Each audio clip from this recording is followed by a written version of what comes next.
"Ma'am, please cooperate, or we'll have to restrain you." The man in scrubs squeezed my arm tighter, his voice flat and unyielding. My heart hammered as I yanked against him, panic flooding my chest. "What is this? Why are you doing this to me?" I screamed, twisting around, desperate for Nathaniel or anyone who could tell me what the hell was happening. All I saw were blank, cold faces. They dragged me out of my own house like I was some kind of criminal. "My name is Charlotte Anderson. I'm 32. Until a few weeks ago, I thought the worst thing that could ever happen to me was losing my father, Joshua Anderson, in a plane crash. He was everything. My rock, my hero, the only family I had left. But that morning, when they shoved me into an unmarked van and drove me God knows where, I realized my nightmare was only just starting. Nathaniel, my husband, the man I trusted more than anyone, was nowhere. The drive was endless. Or maybe it was short, I couldn't tell. Panic made time feel thick and warped. I kept asking, begging for answers, but nobody said a word. The van stank of disinfectant, the kind that burns in your nose, and the engine's hum was all I could hear. When we finally stopped, I saw a tall, gray building wrapped in a high fence. Ominous, the kind of place that gives you chills just looking at it. They gripped my arms like they thought I'd run. Inside, everything felt wrong. The halls were painted that institutional beige, and the air smelled like cleaning chemicals and something sour. People in white coats hurried by, not meeting my eyes, as if I was invisible. I tried again, more desperate this time. "There's been a mistake," I said, my voice cracking. "You have the wrong person." Nobody bothered to answer. They just handed me a plain set of clothes and told me to change. As soon as I stepped into the next room, a tall man in a crisp white coat walked up. He looked calm, too calm. "Miss Anderson, I'm Dr. Paul Reynolds," he said, holding out his hand. I couldn't make myself take it. "I'm the director here. I want to assure you you're safe." His voice was smooth, almost gentle, but his eyes were cold. I didn't feel safe. Not even a little. "What is this place? Why am I here?" I demanded, voice shaking. He sighed, tired, like he'd done this 100 times. "I know you're confused, but this is for your own good," he said, dodging the question. "Your husband expressed serious concerns about your well-being after your father's death. He's worried about you, Charlotte." Hearing Nathaniel's name froze my blood. This wasn't concern. This was betrayal. Not long ago, my life was a dream. I had Nathaniel, a beautiful home, the kind of life people envy. My father, Joshua Anderson, was my anchor. He raised me alone after my mom died when I was just a kid. He was my protector, the only person who truly got me. Everything changed the day his private jet went down. One phone call, that's all it took to destroy everything. I remember the exact moment. I was organizing a fundraiser for one of his charities when my phone buzzed. "Miss Anderson, we're so sorry to inform you." The words blurred as my knees went out and I collapsed into a chair. Plane crash. No survivors. My dad, my hero, gone just like that. It didn't feel real. It felt like a nightmare I couldn't wake up from. The funeral was a blur. I stood beside Nathaniel. Strangers offering condolences I barely heard. The grief was crushing, but nothing prepared me for what came after. The cold, heartless reading of my father's will. Suddenly, I was the sole heir to everything he'd built. The Anderson Empire. It was all mine whether I wanted it or not. I barely had time to grieve before I was shoved into a world of boardrooms and business deals I never asked for. At the funeral, Nathaniel and his mother Martha stood on either side of me. Martha squeezed my hand. Her eyes looked sympathetic, but her grip felt too tight, too calculated. Grief smothered me, everything dull and gray, but I tried to focus on my father, the man who built an empire and still managed to be my whole world. When the lawyer read the will, Nathaniel sat close, offering silent support. "Charlotte, you are the sole heir to your father's estate," the lawyer said, voice even. "Everything, his shares in Anderson Steel, the properties, the investments, was now mine." I glanced at Nathaniel, who gave me a small, encouraging smile. Then I looked at Martha. Her expression was impossible to read. The weight of the Anderson empire crashed down on me before I had a chance to even grieve. One day I was just Charlotte, then suddenly I was drowning in boardrooms, legal jargon, and decisions I never wanted. And now look at me, sitting here in a cold, sterile room inside a mental institution, still trying to wrap my head around how I ended up here. The fluorescent lights overhead buzzed, relentless, and the walls were this awful, washed-out beige. I had a million questions spinning in my head, but not a single answer. Dr. Reynolds's words kept playing on a loop. This is for your own good. Your husband is deeply concerned about you. Concerned. Nathaniel had never said a word about any of this. How could he do this without even talking to me? Every time I asked, they brushed me off, same line every time. It's all in your best interest. Apparently, locking me away here was what I needed. They wouldn't even let me call Nathaniel or anyone else. Not long after I arrived, they handed me some pills, something to help me relax. I tried to refuse, but a nurse just stood over me until I swallowed. After that, everything started to blur. My body felt heavy, my thoughts thick and slow. It was like they were trying to erase me one pill at a time. When I woke up, the silence hit me first. Not peaceful, just hollow, oppressive. I opened my eyes to a blindingly white room. Nothing in it but a narrow bed and a steel wheelchair shoved in the corner. The walls were bare, empty in a way that felt almost cruel. For a second I thought maybe I was dreaming, but the soreness in my body said otherwise. My head pounded, my mouth was dry as bone. I tried to sit up, but my limbs were weak, like I'd been knocked out for days. The air smelled sharp and chemical, and somewhere a machine hummed quietly. Panic crawled up my chest while I scanned the room for anything familiar. Nothing. No clock, no window, not even a mirror. Just emptiness. I tried calling out, my voice barely more than a croak. Hello? Is anyone there? The only answer was my echo. The silence pressed in, heavier and heavier, until fear twisted into anger. Suddenly I was on my feet, slamming my fists against the wall. Let me out! I screamed, the words breaking apart. What is this place? Someone tell me what's going on. My hands burned, but I couldn't stop. The frustration, the confusion, the sense of betrayal, it all broke loose. I pounded on the door with everything I had. I didn't even hear the door open behind me. A nurse stepped in, holding a syringe, her face blank and distant. Please calm down, Miss Anderson, she said, voice flat, almost robotic. I stumbled back, shaking my head, but she was fast. Before I could react, she grabbed my arm and jabbed the needle in. No, stop! I yelled, but it was pointless. The room spun, my legs buckled, and I hit the floor. My last thought before I blacked out was that this couldn't be real. This had to be some horrible nightmare. The next 2 weeks vanished in a blur. I only realized how much time had passed when I overheard a nurse mention it. Most days, I floated through a drugged haze, barely conscious. The medication dulled everything. My feelings, my thoughts, even the sense of my own body. I stopped fighting. The version of me that demanded answers, that fought back, she felt like a ghost. I'd wake up, choke down the tasteless food they brought, and drift off again. My dreams were strange and broken, full of warped faces and muffled voices. Sometimes I saw Nathaniel in them, but I couldn't tell if it was real or just me clinging to hope. Each time I woke up, I felt heavier, like I was sinking deeper and deeper. I wasn't living. I was just there. And that terrified me more than anything. One day I stared at her, a woman I hadn't seen before, trying to figure out if she was serious or just messing with me. Her eyes didn't budge, and the way she stood, calm but with this sharp edge, made me uneasy. I was wary, confused, and desperate. But she was the first person in weeks to talk to me like I was human, not just another sedated patient. What do you mean? I whispered, my voice rough from disuse. She leaned in, voice barely above a breath. This place isn't just for the mentally ill, she said, glancing around like someone might be listening. People end up here because someone wants them gone. You think you're the first. My stomach clenched at her words, but I never got the chance to ask more.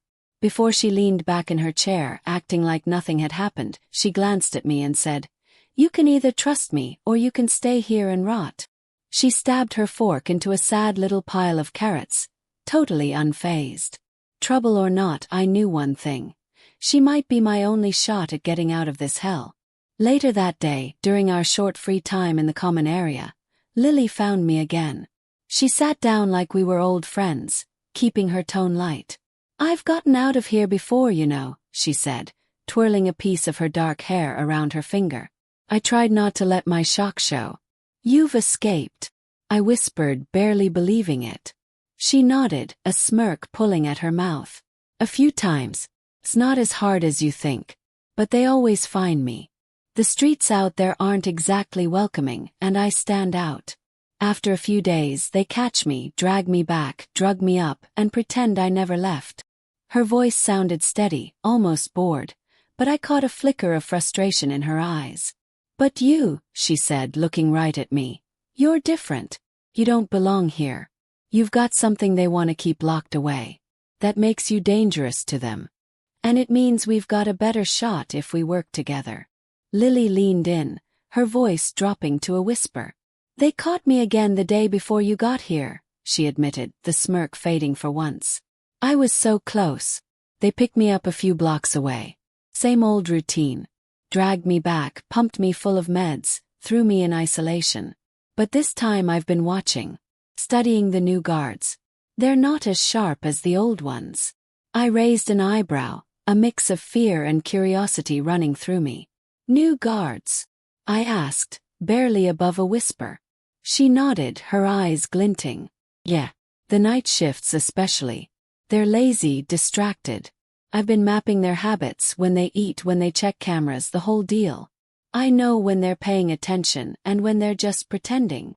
She glanced around, making sure nobody was listening. "If we do this right, they won't even see us coming." For the first time in weeks, I felt something I hadn't let myself feel, hope. Over the next few days, Lily and I started piecing together a plan. She'd whisper to me during meals or in the common room, always careful nobody was too close. Every detail mattered. When the night shift changed, which doors staff left unlocked, the quickest path to the outer gate. "Timing is everything," Lily told me one night, barely moving her lips as she pretended to stir her bland soup. "If we get caught, it's over. They'll double the meds and that's it. No more chances." We picked a night, 2 days away, during those dead hours when the staff barely paid attention. Lily would create a distraction near the nurse's station, pulling all their eyes on her, while I slipped down the hallway with a stolen keycard she'd managed to swipe. Once the hallway was clear, we'd meet at the back exit and slip out through a maintenance door Lily swore hadn't been locked in months. "It's risky," she said, her voice serious now, "but it's the only shot we've got." I nodded, trying to swallow the fear. Risky didn't even come close, but staying here wasn't an option. When the night finally came, my heart pounded so loud I was sure they could hear it. Lily's timing was perfect. She knocked over a cart near the nurse's station, sending trays and equipment crashing to the floor. The noise echoed everywhere. Like we'd planned, the guards rushed over. I slipped out of the common room, clutching the keycard so tight it dug into my palm. My legs still felt weak from the meds, but adrenaline pushed me forward. Lily met me at the maintenance door, her face flushed but focused. We made it halfway to the outer wall when I heard them. Shouts behind us. "Stop them. They're escaping." My chest tightened. I looked back and saw 2 guards running after us, flashlights slicing through the dark. Panic surged, but Lily grabbed my arm and pointed. "Go. The wall's right there," she hissed. No time to think. I ran, legs burning, every step a battle. When I reached the wall, I clawed at the rough cement, forcing myself to climb even though my arms felt like concrete. Behind me, Lily shouted, "Keep going, Charlotte. Don't stop." I turned and saw her standing her ground, swinging a broken board at the guards, buying me precious seconds. "Go!" she screamed again. My breath caught as I pulled myself over the top, using everything I had left. The last thing I saw before dropping to the other side was Lily, still fighting, defiant, as the guards closed in. I don't know how I found the strength to climb that wall after days of being drugged and dragged down. Loaded up on heavy meds, my muscles ached and my head spun. Every move felt like I was wading through quicksand. But when you're fighting to survive, something raw takes over. You find strength you never thought you had, pushed by fear, desperation, and that stubborn will to get out. My fingers clawed at the rough concrete, burning and scraping as I dragged myself up, inch by inch. Behind me, I heard Lily struggling with the guards. Her shouts kept me going. My arms screamed, my legs threatened to give out, but I didn't stop. Couldn't. With one last haul, I threw myself over the top and tumbled to the ground on the other side. The landing rattled me, but for the first time in weeks, I felt the cool night air on my skin. I was out. But then the guilt hit hard. Lily stayed behind to make it possible. The next 2 days blurred together. Fear and exhaustion took over. I didn't have a plan. Didn't know where to go or who to trust. The streets were cold, merciless. Every noise, a car horn, footsteps, even a cough, sent my heart racing. I stuck to the shadows, ducked into alleys, hid in abandoned buildings whenever I thought someone might be onto me. The whole time I was terrified they'd find me, drag me back to that awful place, lock me away for good. My body was running on fumes. The drugs still lingered, left me sluggish and foggy. The scraps of food I managed to find barely took the edge off my hunger. I barely slept, too scared someone would spot me or call the cops. Freedom felt like another kind of cage. My mind kept circling back to Lily. Was she okay? Did she pay for helping me? The guilt gnawed at me, but I couldn't let it stop me. I had to keep moving. After 2 days on the street, I hit my breaking point. I needed help. The only person I could think of was Jonathan Sachs. I wasn't about to just show up somewhere. Too risky. So I scraped together enough loose change, holding out an old coffee cup on a busy corner, avoiding everyone's eyes. Humiliating, but it got me to a payphone. I dialed Anderson Steele, hands shaking so much I nearly dropped the receiver. The receptionist picked up, all business. "Good morning, Anderson Steele, how may I direct your call?"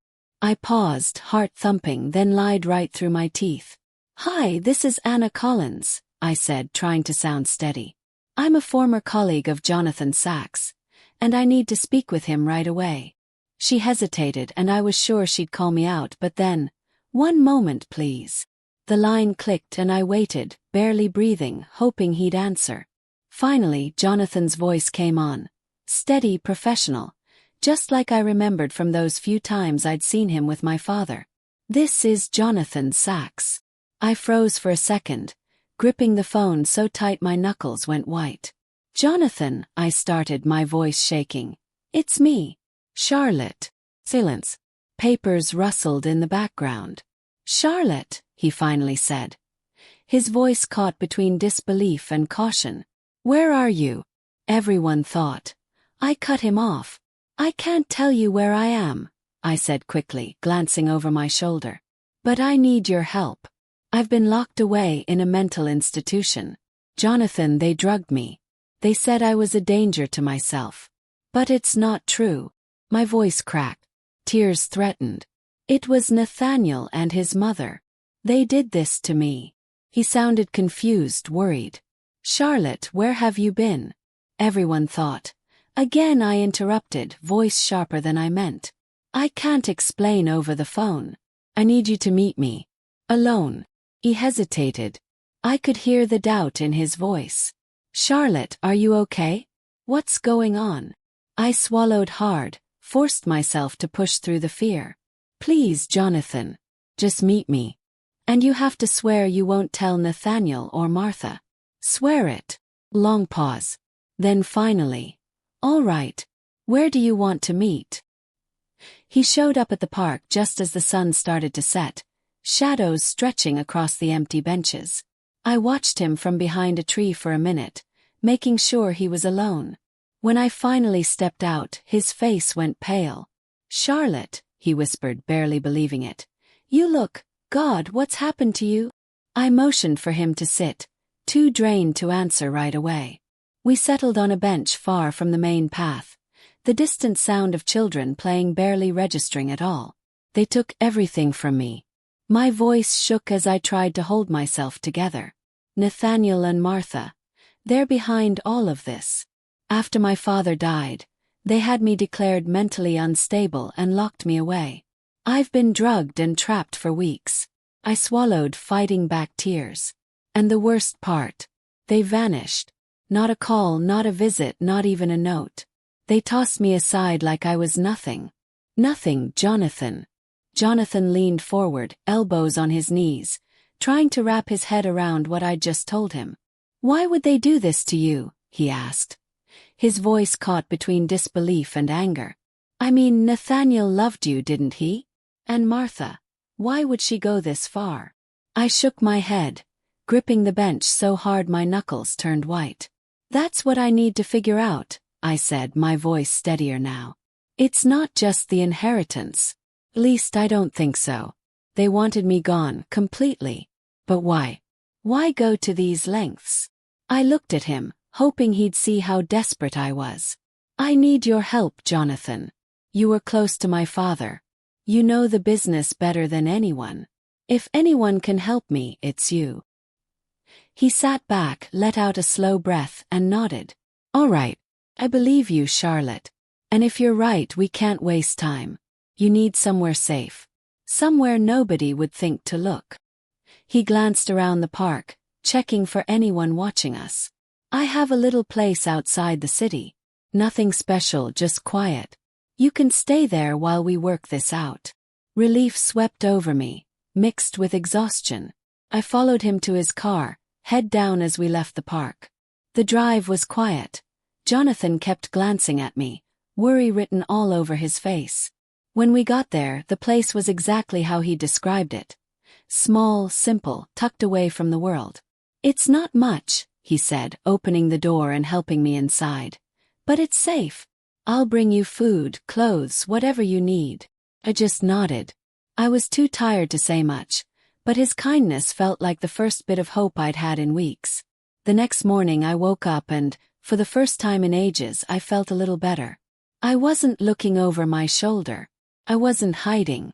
The room Jonathan had set up was modest but warm, a world away from the cold, sterile asylum. I stretched, my body still sore from days of fear and stress, but my mind was finally clear. Jonathan showed up not long after, carrying a bag of groceries and looking determined. I've been thinking about what you told me, he said, setting the bag on the counter. I called in a favor. An old friend of mine, a private investigator. I told him what I could, and he's agreed to help. We need to find out exactly what Nathaniel and Martha did. Who helped them and why? His voice was steady, but I could see the worry in his eyes. It won't be easy, Charlotte, but if there's a trail, we'll find it. For the first time in weeks, I felt a spark of hope. Someone was finally on my side, and I wasn't about to let Nathaniel and Martha win. A week later, the door creaked open and Jonathan stepped in, looking serious, focused. Behind him came a man who looked straight out of a detective novel. Tall, sharp eyes, quiet authority. He carried a weathered leather briefcase and nodded politely as Jonathan introduced us. Charlotte, this is David Harper, the investigator. David, this is Charlotte. David set his briefcase on the kitchen table and opened it with practiced ease. Miss Anderson, I've spent the last week piecing together what happened to you, he said, pulling out a thick stack of documents, photos, and handwritten notes. It's worse than we thought. Honestly, it's shocking how far they went to cover this up. He laid out the first papers, official-looking, covered in signatures and seals. This, he said, pointing to a medical report, is a fake psychiatric evaluation. Nathaniel and Martha hired Dr. Evelyn Mars to invent it. It claims you were a danger to yourself after your father died and needed immediate intervention. I stared at the paper, my stomach twisting. But how did they make that stick? I was grieving, but I was fine. David nodded, grim. Grief alone wouldn't be enough, so they exaggerated everything. Said you were paranoid, your moods were wild, even claimed you hurt yourself. None of it checked out. But that report was the foundation for everything that followed. He slid another paper my way. This is the expedited court order signed by Judge Leonard Grayson, a name that keeps turning up in shady cases. I'd already dug up the truth before he took the bribe to rush your order past everyone's checks. Jonathan leaned against the wall, arms folded, his face clouding over as David kept talking, flipping through another stack of papers. Once the court order was signed, they sent it straight to the facility where you were admitted, he said. The owners, Dr. Paul Reynolds and his partners, they take in high-profile cases, people with secrets. They've kept a low profile for years, pocketing bribes to hide people away and keep them quiet. He slid over a photo, Reynolds and Nathaniel shaking hands, just the two of them, probably at some private meeting. This was 3 days before you were committed. My breath caught. My hands shook as I reached for the picture. Nathaniel. He planned this. They both did, I whispered, almost too low to hear. David nodded. Not just planned. They made sure you'd stay doped up, unable to call for help or even seem lucid if someone visited. He tapped another paper, a ledger with payments scrawled across it. Here's the money trail. Nathaniel sent $250,000 to Dr. Reynolds the day after you got there. That was the price for your silence. Suddenly it felt like I couldn't breathe. The room spun as the betrayal crashed over me. And Martha. I managed, my voice raw. David's jaw tightened. She was right in the middle. The messages between her and Nathaniel show she pushed for this. She convinced him this was the only way to get your inheritance. With you gone, they'd control the whole Anderson estate. He pulled out one last piece. Emails between Nathaniel, Martha, and Dr. Marks. They spelled it all out, faking the report, bribing the judge, making sure I'd be sedated for good. They covered their tracks, David said. But they missed 2 things, your stubbornness and my team's ability to dig through the mess. Jonathan, who'd been silent all this time, finally spoke up. Charlotte, this is enough to bring them down. With this, we can expose everything and make sure they answer for it. His voice was steady, but I saw the anger simmering just under the surface. I stared at the evidence spread across the table, proof of just how far they'd gone to break me, to take my freedom, my sanity, my life. Fear was still there, but something else was growing too. Determination. They thought they could destroy me. My voice felt steadier than I expected as I said, they're about to find out just how wrong they were. When Jonathan and David left, the house felt too quiet. I sat there, hands trembling, tracing the edge of that photo. Nathaniel shaking hands with Reynolds. It didn't even feel real, like I was looking at a stranger instead of the man I'd once loved completely. His name echoed in my head. Nathaniel. How could someone I trusted that much, someone who held me after my father died, do something so vicious? Memories rushed in. Our laughter, our promises, the way he used to look at me. Was any of it real? Or just some sick game, all orchestrated by his manipulative mother? I pressed my palms to my face, finally letting the tears fall. This wasn't just betrayal. It was cold, calculated, like I was nothing but an obstacle they needed to erase. The next morning, Jonathan showed up at the little house early. He looked tense, but there was energy in his eyes. Charlotte, he said, motioning for me to join him at the table. David and I met with the authorities last night.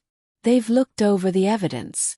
We have a strong case, strong enough to arrest Nathaniel and Martha right away. I stared at him, stunned. So it's really happening. My voice barely made it out. He nodded. Yes, there are warrants out for both of them.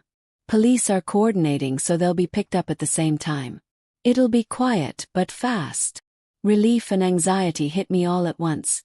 Relief that justice was finally close, but nervous about everything that would come after. What happens now? I asked, trying to steady myself. Jonathan leaned in, his tone gentle but certain. First, they'll be brought in for questioning. After that, the evidence we've got will do the talking. He stood, pausing at the door. Oh, and there are already officers watching the mansion. If Nathaniel or Martha try to run, they won't get far.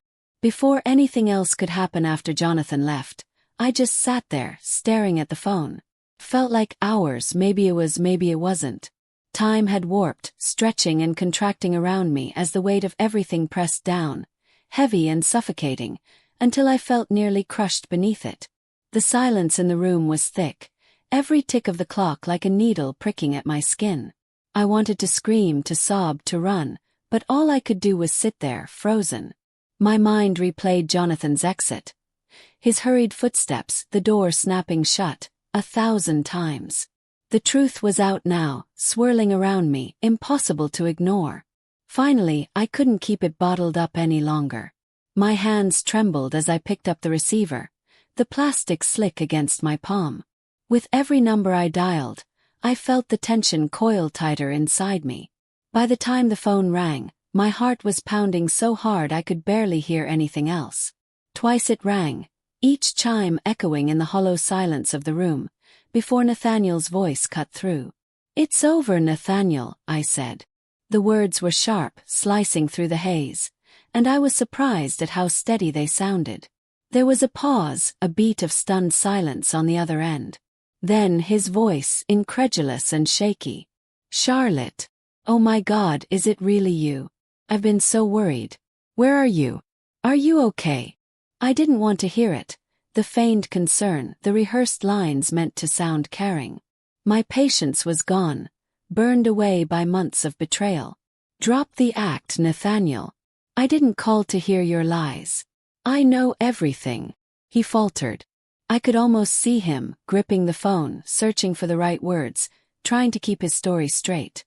"I don't know what you're talking about," he said, but his voice betrayed him, trembling on the edge of panic. "Where have you been? People have been looking for you." I was worried, sick. Worried. The word came out as a bitter laugh. I gripped the phone tighter, knuckles whitening. "Worried I'd escape, you mean? Worried I'd find out about the web of lies you and your mother spun to have me locked away?" He tried to interrupt, but I wouldn't let him. "Not now. Save it. I know about the fake diagnosis, the bribes, the payments to keep me drugged and out of the way. It's done, Nathaniel. The game's over." A beat of silence, then his voice, weaker than before. "Charlotte, I don't know where you're getting this from. You've been through so much lately, maybe you're confused. Don't you dare patronize me." My words were like ice, slicing through his protests. "You really think I don't know what you've done? I have proof, the bribes, the documents, the payments to the clinic. It's all out in the open now. You and Martha thought you could bury me, but you underestimated me." For a moment he didn't speak. I could hear his breathing, shallow and uneven. The mask he always wore was slipping, the truth bleeding through the cracks. When he finally spoke, his voice was barely more than a whisper. "Charlotte, I didn't know what else to do. It wasn't supposed to be like this. Martha said it was for your own good, that you were spiraling after your father died. I thought we were helping you. Helping me." I could feel the disbelief burning in my chest, threatening to consume me. "You drugged me, locked me away, stripped me of everything I am. You didn't help me, Nathaniel. You tried to erase me. You tried to erase who I was, everything I loved, everything I believed in. And for what? Money. Control." He snapped, anger and fear flickering in his voice. "I didn't want to erase you. I didn't want to lose everything. Martha said if you were declared unfit, we could take control of the estate until you recovered. I thought it was temporary. You thought I'd what?" My voice was shaking now, but not from weakness, from rage. "Thank you for destroying my life. Thank you for keeping me prisoner while you played Lord of the Manor." The truth, raw and ugly, hung between us. "Be honest, Nathaniel. You never planned to give anything back. This was never about helping me. It was about greed. Just admit it." "No."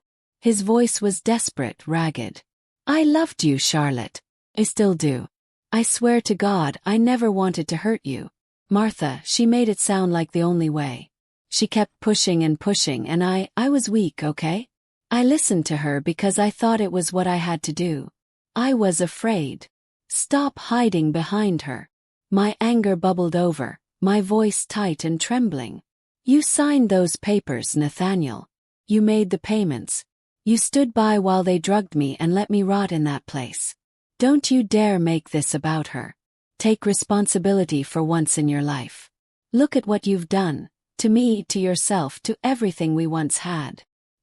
His composure collapsed completely, his words spilling out in a rush. I didn't know it would get that bad. I thought it would be easy, that you'd be out of the way for a little while and then we could figure it out later. I didn't know they'd keep you drugged like that. I didn't know you'd. He stopped, choked by guilt and shame. The silence was thick with everything he couldn't say. You didn't know. I spat the words, the bitterness in me overwhelming. No, you just didn't want to know. You closed your eyes and let her manipulate you because it was easier than facing the truth. You let yourself become a coward, Nathaniel. You let yourself believe that as long as you didn't see it, you weren't responsible. Well, you are. And now you're going to pay for it. His voice dropped to a whisper, so faint I almost couldn't hear him. Charlotte, I swear I'll make it right. I'll tell them everything, I'll go to the authorities. Please just believe me, I never stopped loving you. I never wanted any of this to happen. Loving me, I repeated, my voice cold as the marble floors of the mansion I'd once called home. If this is your idea of love, I want nothing to do with it. You and Martha destroyed everything. You took my life and twisted it. There's no fixing this, Nathaniel. There's no going back. For a long moment, there was only the sound of his breath, ragged and uneven, as if he was struggling to hold himself together. Charlotte, he finally whispered, broken and defeated. I'm sorry. I don't know what else to say. You can say it to the police, I replied, my voice steady, final. I didn't wait for his reply. I hung up, letting the receiver fall from my hand like dead weight. For a moment I just sat there, my hand hovering above the phone. I let out a shaky breath, the adrenaline slowly ebbing from my veins. I wasn't sure if it was closure. How could it be after so much had been lost? But it was something. A sliver of power reclaimed. Enough to keep me standing. Enough for now. That night I barely slept. My dreams were haunted by memories of the clinic's sterile halls, the echo of Nathaniel's voice, the cold certainty of betrayal. But when the first pale light of morning crept through the curtains, I forced myself up, dressed, and stepped out into the dawn. Across the street from the mansion I once called home, I stood shivering in the chill air, watching as police cars lined the driveway, their red and blue lights flashing, painting everything in a surreal electric glow. Officers moved in tight formation, purposeful and unyielding, their presence making the house I'd grown up in look smaller, more fragile than ever before. My heart hammered in my chest as they marched up the front steps and knocked. Hard, insistent, the sound echoing down the street. It was surreal watching it all unfold from the outside. Neighbors gathered in small clusters, whispers rising and falling. For years I'd felt invisible, lost within those walls, but now everything was on display. There was no hiding anymore. Moments later the door opened. There they were, Nathaniel and Martha, side by side, pale and drawn. Nathaniel's usual composure was gone, replaced by a haunted, desperate look. He flinched as the officers cuffed his hands behind his back, his eyes darting wildly, searching the crowd for something, someone. I felt his gaze settle on me.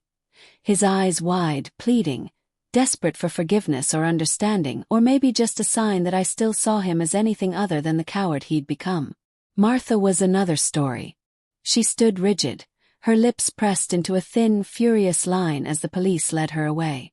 Even now she tried to keep her dignity, her chin raised, but I saw the cracks, the fear, the disbelief that her world could actually be crumbling around her. As they were led down the steps, I didn't look away.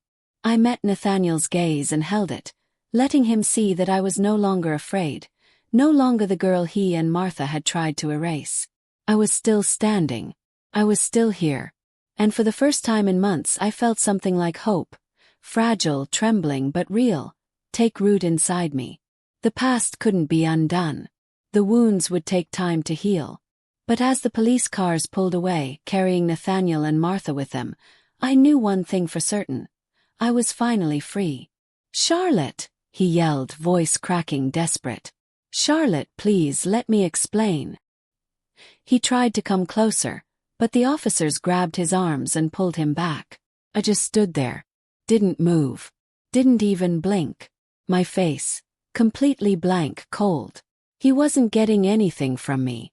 Not anymore. The more the officers dragged him away, the more frantic he got.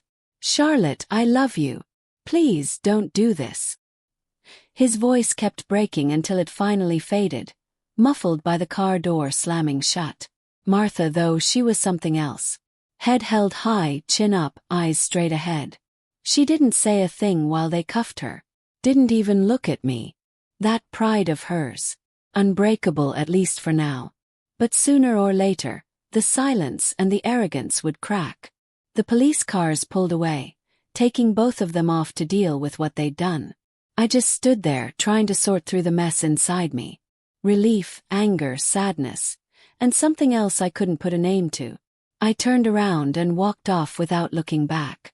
They tried to erase me, to tear me down, but they didn't win. I was still here.